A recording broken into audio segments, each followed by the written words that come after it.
We're good to go. Okay, ready to roll. Good afternoon, everybody, and welcome to our meeting of the Human Services Commission.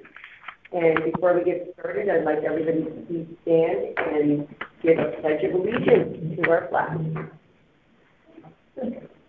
I pledge allegiance to the flag of the United States of America and to the republic for which it stands, one nation, under God, indivisible, with liberty and justice for all.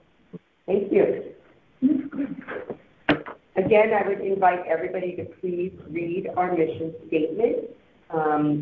We don't need to do it aloud any longer, but it's good to just refresh every time we meet. And without further ado, I would like to turn our meeting over to our speaker.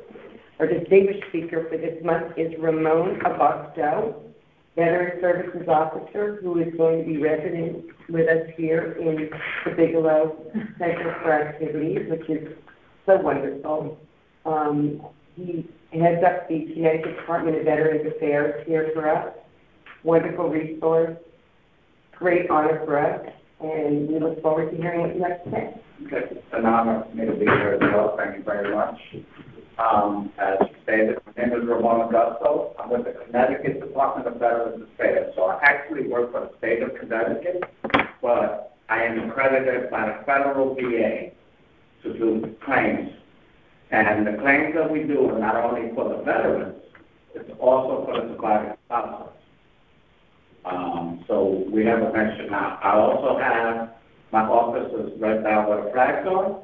And my assistant is Francis Reyes, who's there. And we have another veteran service officer that started with us. And her name is Bianca Ransom. So just to let you know, I just dropped off a brochure. We have them right up there. And this brochure talks about our department of Advocacy and Assistance. And basically what we do is go through the state of Connecticut, finding and helping veterans and their families. So although we specialize in doing claims, we're also one of the best resource centers for veterans and families. So one of the things that we do, we have, as I was telling some other people today, I just got a call from a 100-year-old vet, a family member of a 100-year-old vet who never got services. He's a World War II vet. So apparently, of course, I don't expect him to come to us. We go to them. So I go to people's homes. If we can do it by phone and get signatures, whatever we need, we find a way to assist our veterans and the families, as difficult as it seems for us. The veteran service officers, just to let you know, are veterans themselves. Most of us are wartime and war vets. So we're out there, we take our jobs personal, and especially our senior vets that are not assisted. What happens is, we know we're going to be there one day.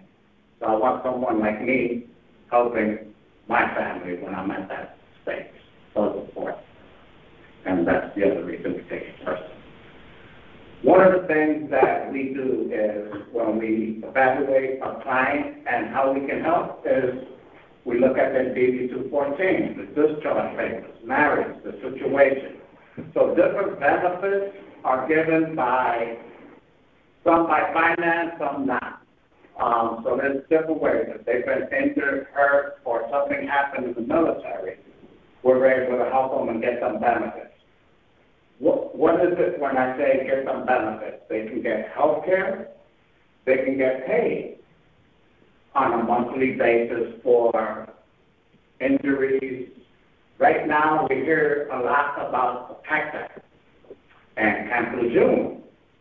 It's all on TV, okay? Our job just doubled because of that. We're driven. They see the TV commercials, hey, I was there, I want money. Those are the lawyers.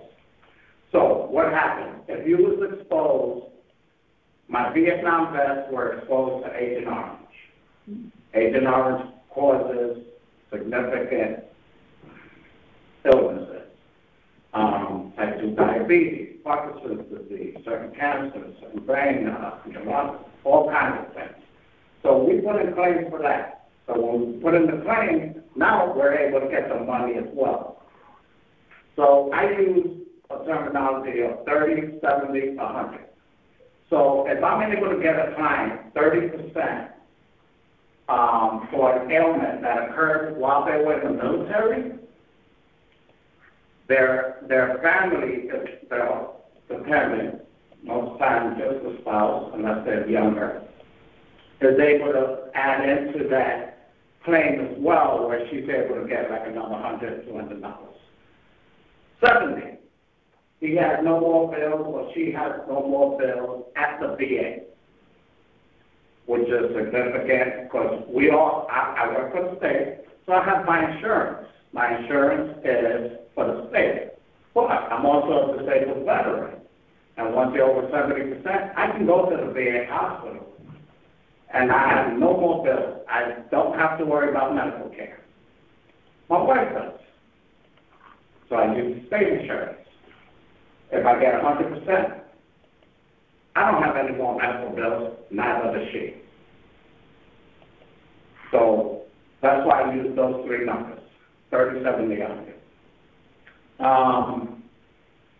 There's a lot of resources throughout Connecticut which we don't know exist. So one of the things we do, we go to nursing homes, assisted living facilities, to their homes, everywhere we have to get the veteran or the surviving spouse the benefit they need. If someone's in a nursing home and the veteran served in any time of wartime, he did not have to go to the war, or she did not have to go to the war, but served at least one day during that period, that's eligible for something that's called aid and attendance. And aid and attendance it goes by finances, so there's a lot of questions around that, but they would need assistance from someone else for daily living. If they're on Medicaid, then there's another program where we're able to get them $90 a month on top of the $75 they get from Social Security. So there's different programs available, and it's always changing, so it keeps us always learning. So this is what we do. So the easiest thing that you need to recognize is if you know a vet, and all of us know vets, or have neighbors that are vets, and we try to help. If you're not sure, we're available here now, and this is good. So I used to come here once a month throughout the year and just see clients. So Julie was able to help, and with everyone here to get us here, and this is what we're doing now here on a permanent basis. Good. So I have a question here. Can somebody outside of Fairfield come in? So we have, on this paper, you have, on brochure, you have the 5 districts. Oh, good. So 5 districts. We are set by congressional districts. So Connecticut now is divided into 5 congressional districts. We have an office in each one. They are listed here. And of course, our Fairfield address is not. Because we haven't, we officially moved in March 2nd. And that was printed January 30th. Well, this one was February 28th. Yeah. So we are in the 4th congressional district. So just to give you an example of our 4th congressional district, I run from Greenwich to Shelton to Richfield. No, Danbury's in the 5th. Okay.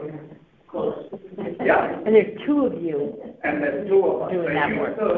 For the last 15, 16 years, it was only one. 15.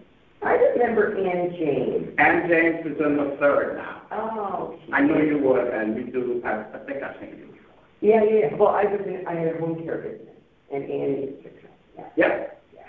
So Ann James is actually in the 3rd congressional district. So and actually, that's the other reason we moved finally, because I was in Bridgeport, and she's in Milford. So we were very close together, and we used to share clients, so. If the veteran passes away, if he has a husband working with veterans, spouse feels eligible for that. Survivor pension, survivor. So, and it all depends on the veteran, how and when he served. And that's how we're able to. Correct. And again, it's all done by federal laws. We go through the whole thing. Yeah. This is so timely, I can't even begin to tell you. So I got about 100 questions for you. A nursing home patient whose husband served in active duty, 67, is now private pay in that nursing home. Are there financial, you had mentioned before, are there financial criteria, and if so, what is the criteria? Okay, so for someone who's paying at the nursing home, they can't have more than $150,000 in liquid assets. 150, okay. Okay, so this is what happens with a nursing home. The VA does not pay enough for any client to stay in that facility. Because as we know, or have someone at their home take care of them. Correct. So you're talking, for most of our caregivers and whatnot, it's usually around $300, $350 per day for 24-hour care. So what we do is, we try to get them, I try to get them the max that they can. The max is for a surviving spouse is probably around $1,700 a month. If they have $150,000. Correct. So what I say is when they start getting down to that area, they need to start applying because it is a process and it takes a while. Now, if they deplete it and go into Medicaid, that's where that $90 come in. So if they're already receiving the aid and attendance, all we do is send them a letter so they can change the aid and attendance program from the $1,600, $1,700 that Medicaid pays for it, but the nursing home now takes it and gives them $75. So now we convert that money into $90 a month, so now they have at least $150. So they can get their hair done, because that's like $50. So what is the length of time from the time you initiate the application? Because I'm a case manager, I have a lot of patients that are very worried about the application because it feels very challenging to do it. So from the time they finish that... That's why they don't do it. That's why they come to us. So you do the application? We do the application. There are people that pay a fortune for someone to do the application. It's illegal for them to pay, to charge. And they're charging up to $8,000. I know. What? Yeah. Really? And it's illegal, and we turn them into the Attorney General's office. They're not, so no, what the lawyers do, actually, they're not charging them to do this application. They're charging them for something else. And then they call us to do the application. So I don't deal with lawyers. I have one or two that I deal with that I know do not charge the clients for the services. So from the time, it can take 2 months, it can take 4 months. 2 to 4 months. It could. Yeah. Don't hold me to that because it changes. Because of the PACT Act and everything that's going on now, the time frames have all changed. So how does it work with you being here? Like, can anybody just call you or? They can come in. They can come in. What are you, 9 to 5? I wish. Correct. But practice is there. Okay. Someone's here. Okay. We try to have somebody. But you could probably come in like every week. No, and you know what? We don't want to see you here. We want to see the client here. Well, unfortunately, a lot of them are homebound. Yeah. And that's where it becomes different. And that's when we go to them. But we don't go to them, and I can get you a packet. I'll get you a aid and attendance packet, one for the nursing homes. That's good. And one for the people at home.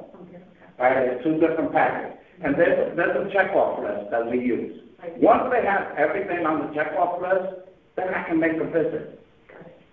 And I grab everything and I get all my signatures and I can put in the application. Now, the difference with us is that we represent the client from the first day we meet them forever. So they always have a representative. So if you hear somebody say, who's your rep? Do you have a BSO? It'll be us. The state of Connecticut represents you forever, as long as you live in Connecticut. Right. So here, if you are if as a veteran, it's already has veteran benefits, because often in a hospital, we'll see veteran benefits, the word on their face sheet, but we don't know who to call or what to do. We don't know what veteran benefits means to these patients. So a lot of times we're discharging them only with home care services that's covered under Medicare or Medicaid, not knowing who to contact. Right, so the VA itself is a veteran benefit. You see, that's the healthcare portion. So it works different. We're benefits, and we deal with the benefit portion. So that they can have veteran benefits. They can have health care. They can get their medication from the VA. Works a little different than what we do. We're getting them paid for the services. And when you talk about the healthcare services are provided at the VA, or with the VA hospital? So we have what's called CBOX, the VA. So we have one in Danbury, there's one in Stanford that a lot of our clients use, one in Waterbury, and different areas. The main hospital is West Haven and Newington. So a lot of our clients go to those. So What is CPAP? Is that like a it's a clinic. Oh, It's an outside clinic, okay. but it's a VA clinic. And is dental included in that? No. Unless you are service connected to dental. Now, I'll give you something else. For dental, what do I use? Where do I send all my clients? University of Virtual. Absolutely. They have a school, and they have a lovely setup with like 30 or 40 chairs, and they're overseen by dentists, and that's where I tell everyone to go to. Dental is an issue. Now, when do they get dental if they are better? When you're 100%, or you have a service-connected disability for your teeth. But I mean, somebody had to knock their teeth out and get back somewhere in order to get that. And then they only do the minimum anyway, and I wouldn't trust the VA. I've had knee surgery. I had a knee replacement. I used my Connecticut State Medical to get it done outside of the VA. So there's certain things I use, certain things I will not use. Medication, I pay nothing for my medications. I get free glasses. When and if I need them, I get free hearing aids. Now, for those veterans who have been in the cavalry and artillery and stuff like that, a lot of them can't get into, especially in our communities, they can't get into the VA hospital. And you hear that a lot from veterans. I tried to apply and said, I make too much money. Common, it happens. So what do? I put them in, I asked them first, what did you do in the military? I was artillery.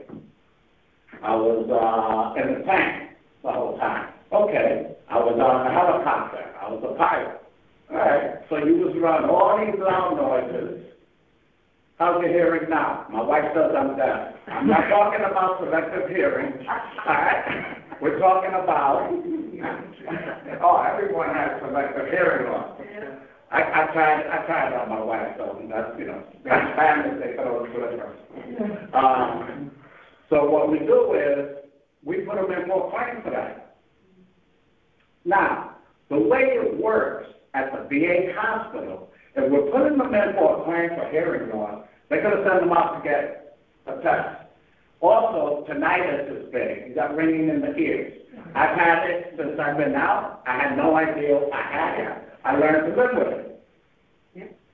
Until tinnitus came out now. So I just actually went to this high-tech hearing place now, which I had no idea they do it this way now. Before it was like, you hear this? No. Now it's just like all high-tech. Can they fix it? Can they fix it? No. And there's no exam, and there's not really an exam for tonight, but hearing loss. So if we put in an application for hearing loss and you get a 0%, that means you're not getting any money.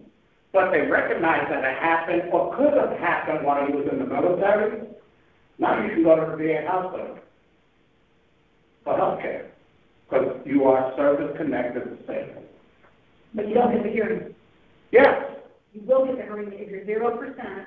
As long as we can get to at least 0%, that means they recognize that you were service-connected disabled. Oh. So if we get anything over 0 to 10, then you get like $150 a month.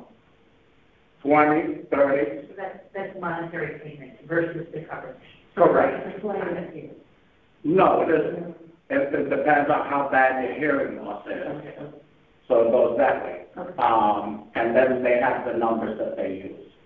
And that's the way we are able to get them service-connected disability. And this is what happened with that. At one point, they were not giving hearing aids to all the veterans. So every veteran that came to my office, I need hearing aids, I can't hear. What did he do in the military?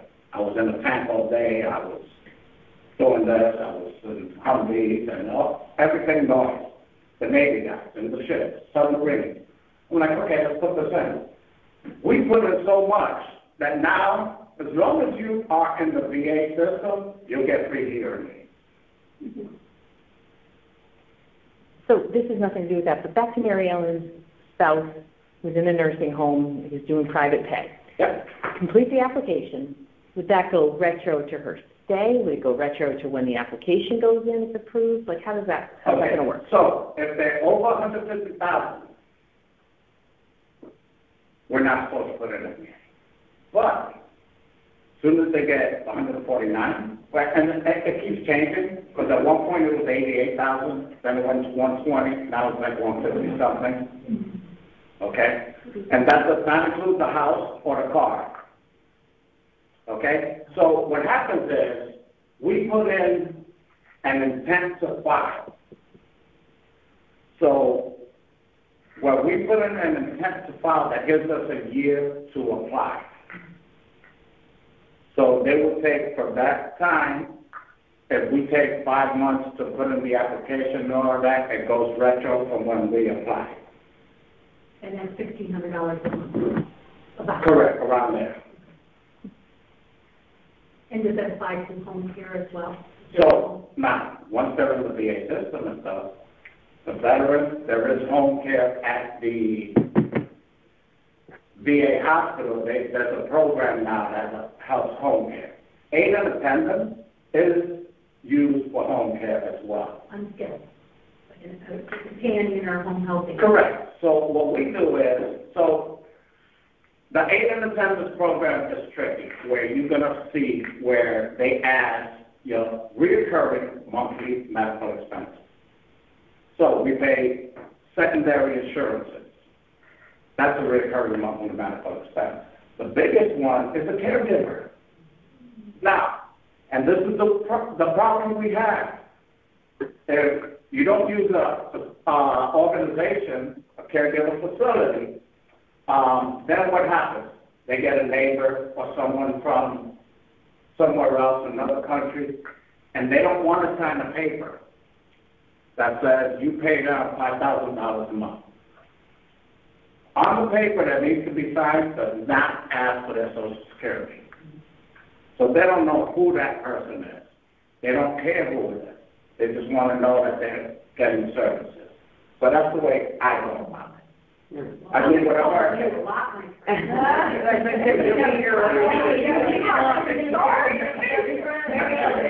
I'll give you the secret, y'all. You can wait for me when I walk in.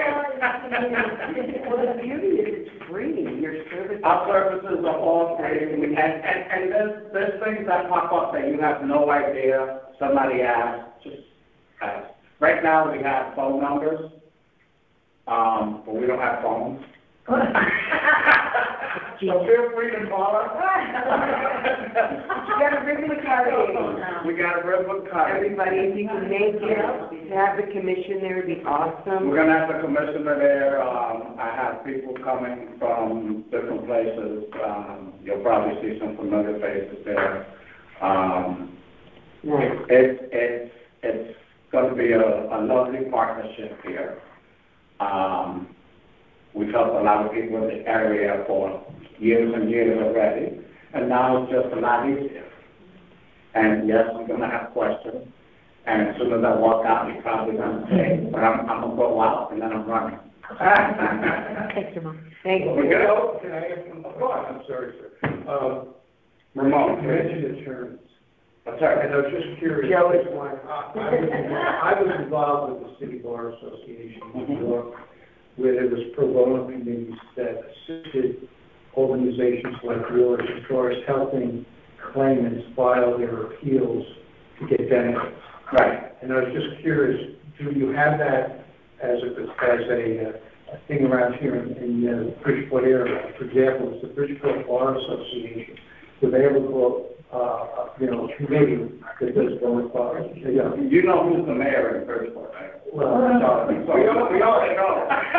we all know, but I mean, I'm just curious because I No, know they that's know. a valuable resource. Right, so what we do is, because of the legalities of all of this, as you would know, we don't deal a lot with attorneys, but there's organizations that we have in New Haven that assist, and not with claims, not with appeals. Because if we have an appeal here in the state, Right. we go to the appeal.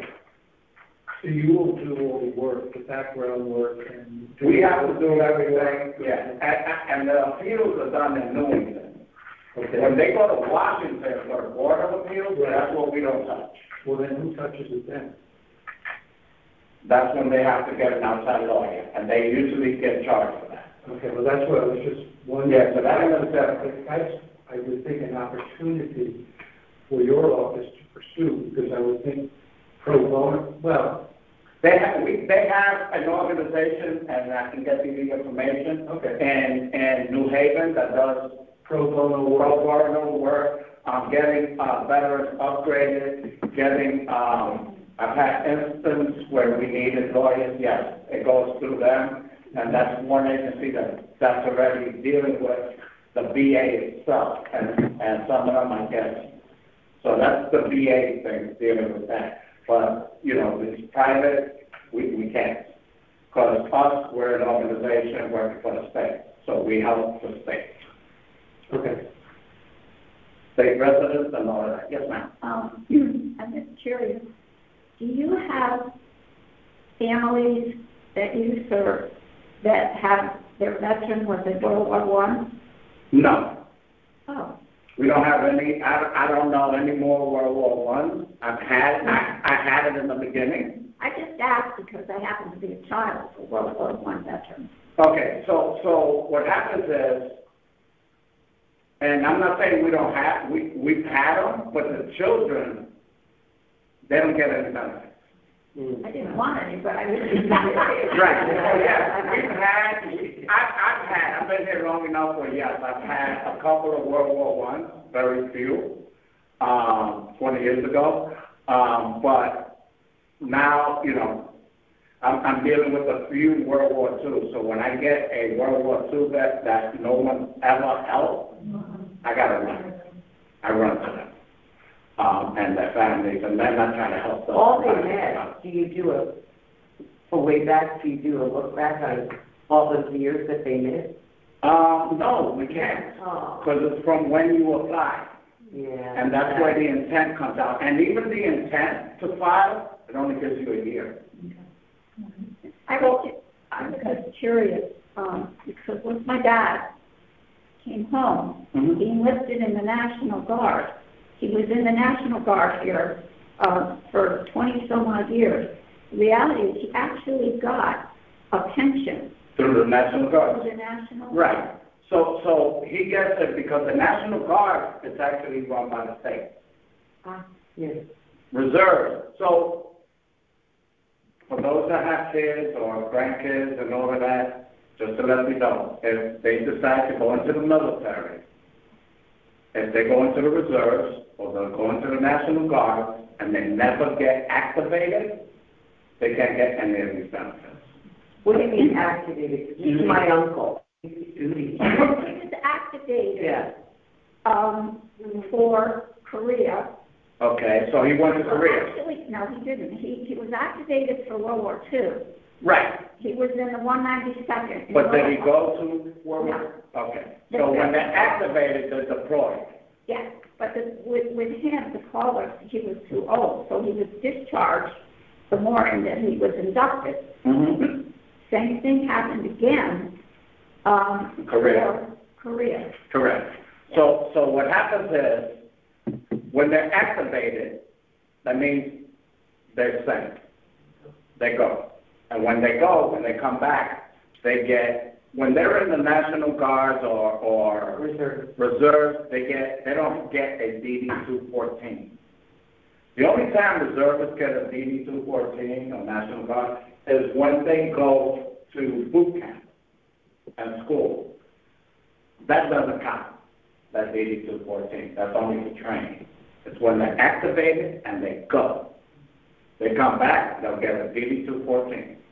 That DD-214 is golden. That's what they need for all their benefits. When they come back and get out, the first thing they need to do is take the DD-214, and this is for all vets, to the town clerk's office. We get a tax break on our car, and when they come out, and then when you buy a home, you get it on your home. Certain counties is more than others. Certain states is different, but you get a tax break. Second place you go to is to the VA hospital and register.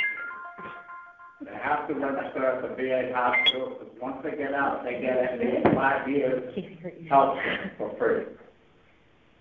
And I don't mean to monopolize, those are my last questions. But when we have a patient that's admitted to the hospital, it sounds to me like one of the first questions I need to be asking as a discharge planner is, have you ever served or are you a veteran? Right, so actually, I actually have a lot of the assisted living facilities and nursing homes. That's one of the first questions I have them ask.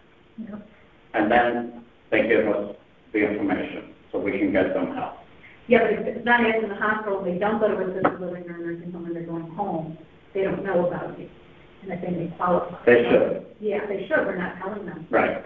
And again, social services, they should know. I've done a lot of training and a lot of facilities with that as well.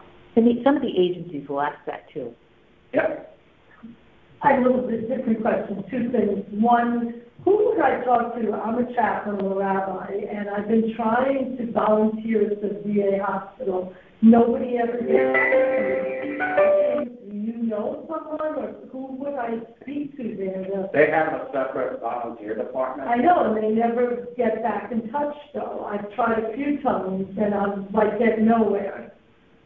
I would say, you need to go up there. Right, and just That's probably show the up. best bet, yeah. Right. And the second question is, as a commission or as the senior, center, what are some things maybe that you see missing that we could help with or do for vets? Or, I know we have our breakfast is so amazing, so do you have ideas of other Well, things? we do a lot of, it's difficult for us to there's things that we do throughout the year. I don't know if you heard of Stand Down.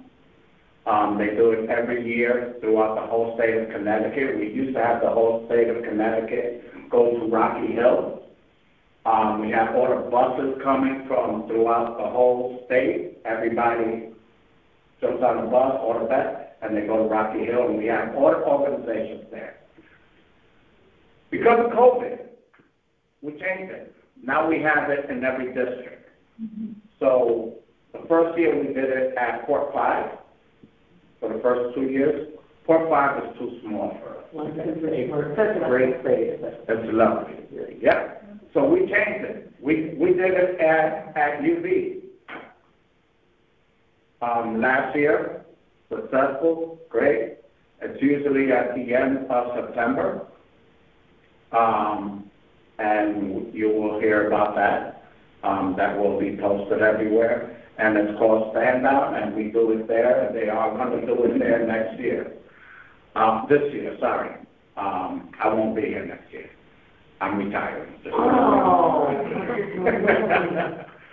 So, we're setting that up, so I don't know, I'll probably be here for that, but that's probably be the last one. So that's a nice event. We have a group of ladies that I noticed they do it here too. They do knitting, so they do hats, and we do a collection of just utility supplies, hats, gloves, scarves, socks, everything, and we give it out. Everything we give out to vets. So there's a group in Norwalk, the ladies there, they knit hats and scarves, and we put it, and gloves, and we put them all together, and we'll get those out and to the vets. So whatever it is, we have vets that need so much. And we work a lot with different agencies. Home for the Braves in Bridgeport. They do a lot of stuff with veterans as well. We love doing wherever there's food, there's vets. So you want vets to come, cook. So I'll be cooking for our ribbon cutting. So those that are get to taste a little of my cooking. You know, I'm an elf, and the elves do a lot with the veterans. That's a huge part of our program. Yeah. And all the things you mentioned, breakfast lunches, knitting, All of it. clothing, books, we're big on that. Yeah, and that's what it does. And you put it out there. So we just don't want them to come just to come to get stuff. We want them to come to get resources. Great. And we have resources. Those that don't know, we try to get them resources. So if we don't know, we'll try to find out. I'm also a member of VSW, American Legion, all of the stuff. And most of the people, most vets are. Those that are not, we don't want a vet sitting at home. I just saw a couple of clients here. We were lucky enough to get some of them to sign up. They don't live in the area. They come, they like it, they're going to sign up. That's the other thing we do. So it's drawing attention to the veterans. Do they use the VSW in Fairfield? It always looks empty. Do they use that? I have no idea if they do. I have not been. Nice building, there's no parking, but So, it always looks empty. I think we should probably wrap up, but maybe like a drive for some specific item that you need that you don't get typically during that stand down. Whatever you're deciding is fine. Well, it can be an evolution. Right. Yeah. We'll figure that out today. Yes. And this has been a focus for Julie, in particular, the veterans, so this is wonderful that you're here. So we will talk about it, you know. I know it's a lot of information I provided. No, you did a great job. But, it's just, just take it in and then feel free to contact us. And like I said, our information is there. Just as a benefit too, we have two gentlemen in the back with an organization called Fairfield Senior Advocates. Okay. And this is, I'm sure, helpful for you guys too. They impart the knowledge. If you can share information with us, because we don't know what's around. And there's so many organizations. And one thing that I'll leave you with is the worst thing that we can do to veterans, because we have PTSD and everything else, and we're like, we don't have a lot of patience, is duplicating services. And a lot of organizations try to duplicate the same services, and that's a downfall for a lot of organizations that are just starting off. So, I see it a lot. So, thank you very much. Thank you. Thank you. Have a great evening and a good weekend. Don't forget your hat. Right, that great hat. Thank you. The whole outfit. Thank you very much. Wonderful. I love these speakers. Very helpful. Okay, I'm going to ask everybody to please, give me a motion for approval of our February minutes.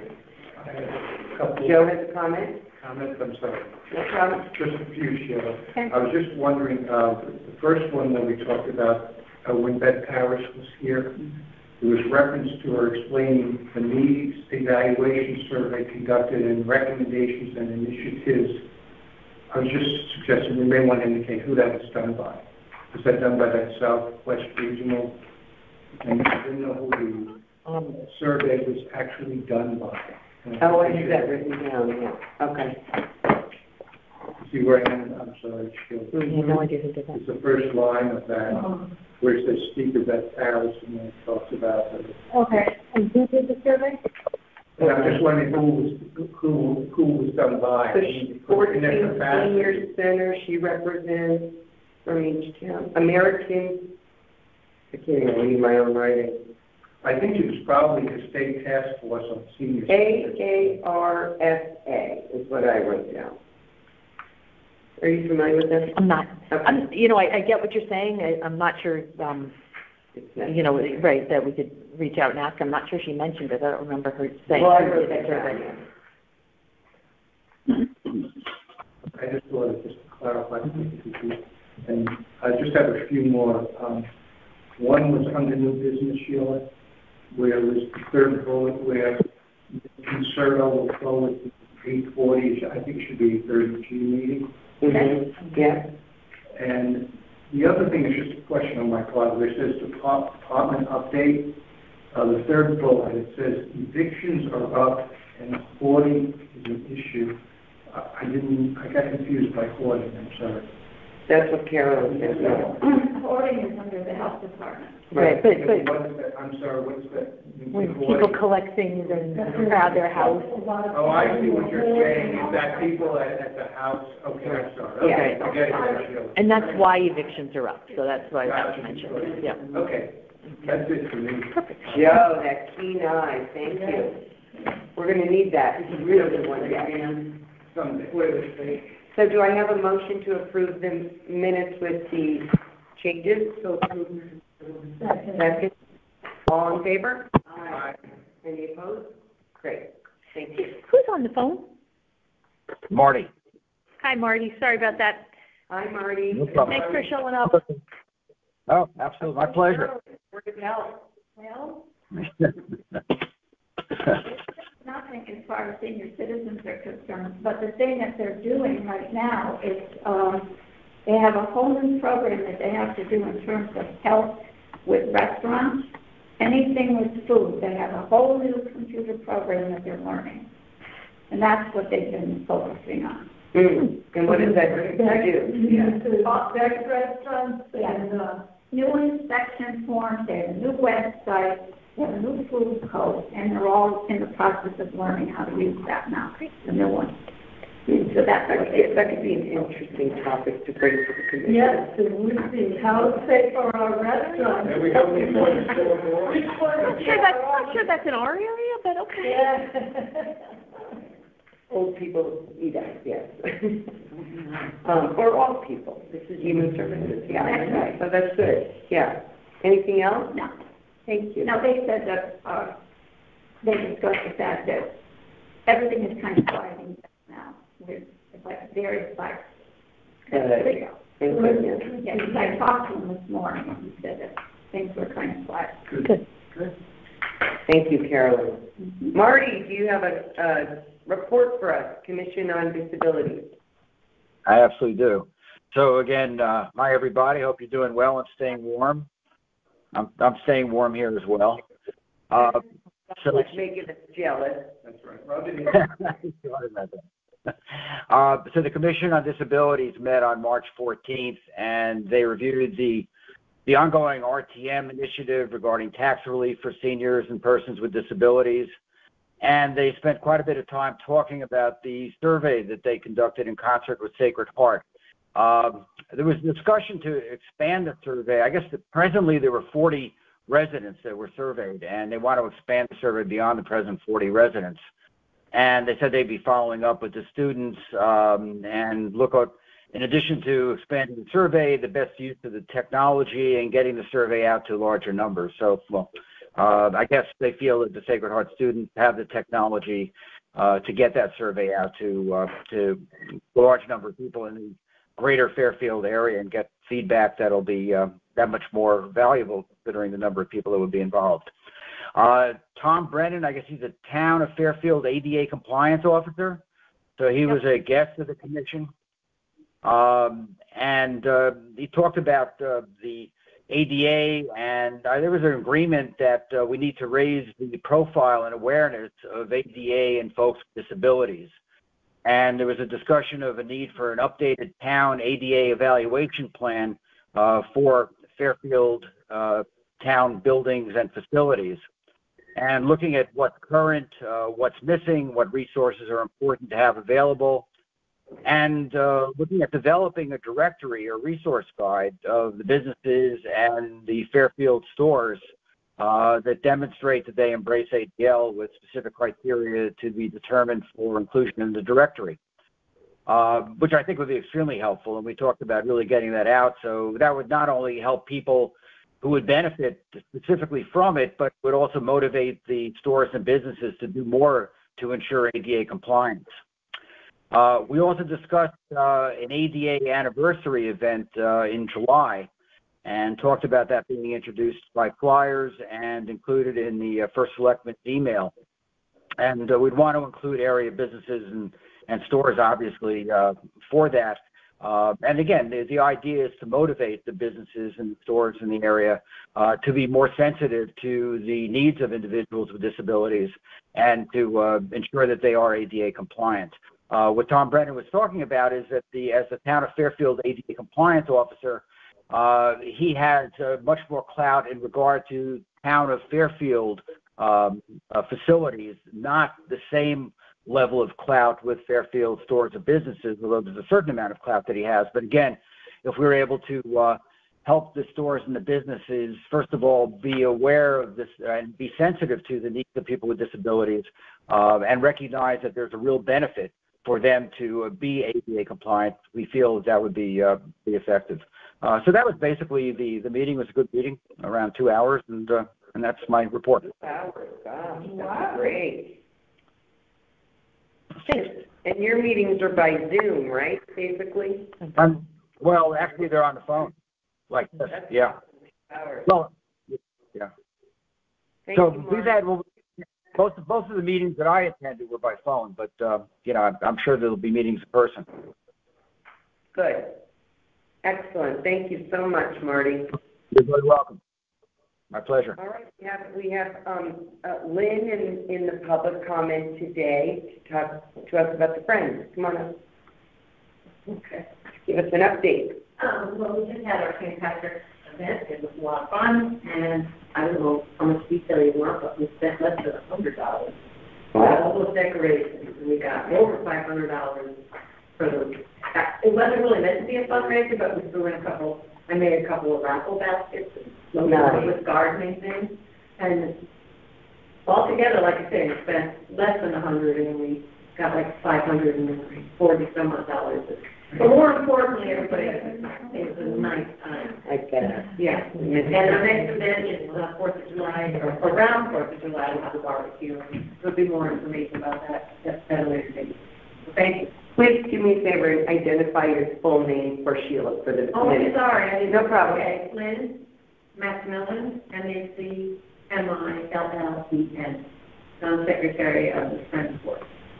You want to give us a quick update on the wine tasting fundraiser? The only thing that I would like to know, I serve on the committee. I know you ask. And one of the things I just want to stress is if anybody has ideas of potential sponsors, we're really looking for sponsors at this point. True enough. To offset the expense. And we're also having a silent auction. We did one at the First Church, and we were lucky. We got things. Somebody had a cottage on the Cape that they gave for a weekend. Nice. Somebody had a sailboat, so they got all day in the sailboat. Anybody knows anybody that might want to donate something high end. So the silent It could auction. be a material object, it could be a vacation package. Piece of jewelry, anything. Right, that's what I meant by material object. You can get in touch with the state legislators too, when you want to take a tour of the Capitol, fly over the Capitol. You can get in touch with any of them. Oh, that's Tony a good Brown, idea. Kristen Nice. Murphy, and we'll do that for you. All They right. create a certificate, you put it in a frame, and Oh, it's really? not an auction item. Great. Yeah, and, we're having a pencils at the, Jackie Jackie Durrell Durrell. Pavilion, and I have to decorate, so, I ordered television books for a fun. No, that was a better piece of it. No, it's a big job, but I'm looking forward to it, I think it'll be very nice, so, Thursday, September 21st. thank you, you're right. Thank you. Thank you, Thank Lynn. Appreciate that. Under new business, it looks like we have an update on the Art Age Friendly, and I Yeah. believe Irv and John are here to provide us Nope, that. that's me. You are? Yep. Okay, good. They're for support. So you probably saw in the first selectwoman's update last week that we were designated an AARP age-friendly community. So it's, the designation is the first thing. Thank you. Great. I want to say thank you, but what that means is we successfully submitted the application. Now it's 3 to 5 years to actually follow through, get an action plan, and look at every bit of Fairfield, these 8 domains, to find out how we're doing, have an action plan about steps we need to take to become age-friendly and to be age-friendly. And then after 3 to 5 years, we go through it again. So Wait, so I don't say it again. So you- what were we applied, right? and now we've got to do the work. They do it a little bit backwards. Oh, So we have to, now we do the work for it. So you renew every 5 years. Exactly, so it's not permanent. Yeah. And yes, and Joe Krejci is going to be our representative from the Human Services Commission to work with that group. So what we're doing right now is gathering interested people who might serve on an advisory. We'll have a meeting in April. We've gotten a lot of response from the first selectwoman for people who are interested, expressed interest, wanted more information, so we'll work on that. And then Irv and John are working with Fairfield View to do a town-wide survey that'll go out, that will help guide our work and get a good sense of where we are, what people are interested in learning about, where we have gaps. And that'll be a long process too. We'll start having some focus groups during the survey and after, to go over and get a sense of where we want to start focusing. We'll come up with our action plan based on these 8 domains, and I wish I had brought those with me. And I'm sure John and Irv can do them right off the top of your head. Is this a Human Services initiative or a town initiative? It's a town initiative Okay. under the Human Services Department in partnership with Fairfield Senior Advocates. We have a logo that we've got to approve and then send out. We've got social media going, but it's a big deal, and it would be great for us. There's only 7 towns who have been designated. The most recent one was Cheshire. Greenwich was designated as one of the first, and it's a really good thing for the town to do. Anything you want to add? Yes, John Wynn, my name is W-Y-N-N-E. It was in the First Select newsletter. Julie worked with First Select Women's Office to get this her newsletter, which is great. That's a great first step. And then also when Brenda came to speak on Tuesday here, the topic came up about, it's one of the initiatives that, you talked about. I raised the question to Brenda because she's getting bombarded with some other questions and topics, and I thought she needed a little break from that, so we brought up age friendly. So she's able to describe that it's in the newsletter, we've announced it, we've discussed it by AARP. We have to do the hard work now, but we're moving forward, and it's all part of the first step of a communication program to get the word out, get people involved, and get people interested. Yeah. And by the way, I came to hear Brenda, and she was excellent. She was really engaging with the seniors for over an hour, fielding all of their questions. I found out she was going to be here through our newsletter, so I do encourage you all to please check this out and write down different things that are going on. It's always great to have someone from Human Services or a bunch of us at these activities. So Thank you to those that were there last Friday. I was there for Brenda, but it was really a really great session. It was nice to have Brenda. Unfortunately, when we come here, a lot of things are already passed, so we really have to, it's online. It is, Yeah. and if you're in the email blast, there's always a link to the email blast. Yeah. I'm obviously not on that email, that's just, every time I come, I say, oh, darn, and I missed that, because I'll make sure to we're add at the end of the month, and, Yeah.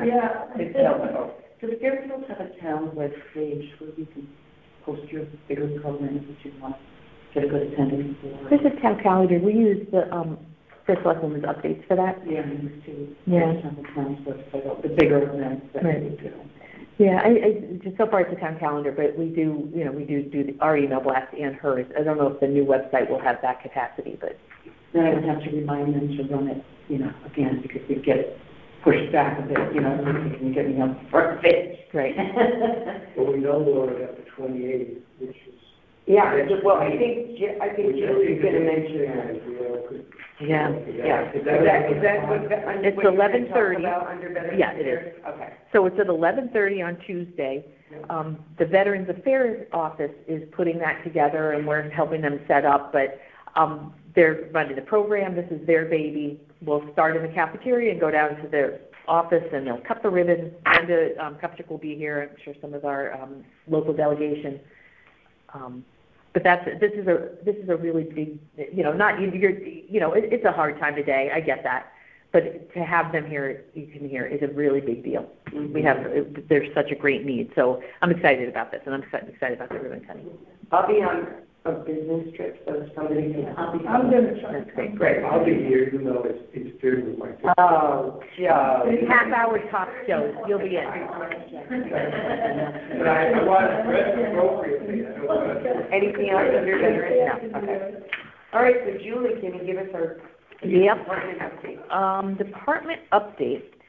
Melinda from Social Services and I attended a 2-day reunification training for schools and communities in case of a mass event. It was held up in Milford this past week, and while we learned a ton, we also learned a ton about what we don't know. We're meeting with schools and the police department and the fire department, which is great. So stay tuned for that. There'll be some more information about that, but it is wonderful for us. Otherwise, no, things are going along pretty smoothly. No drama. Great. Good. Yeah. Anybody from the public want to say anything? Okay. Great. And if we don't have anything else, our next meeting, I just wanted to make note down at the bottom, of April 20th at 4 p.m. Sorry about that. Okay, and if we don't have anything else, I'll ask for a motion to adjourn. I need to adjourn. That motion's great. All in favor? Aye. Thank you all for coming.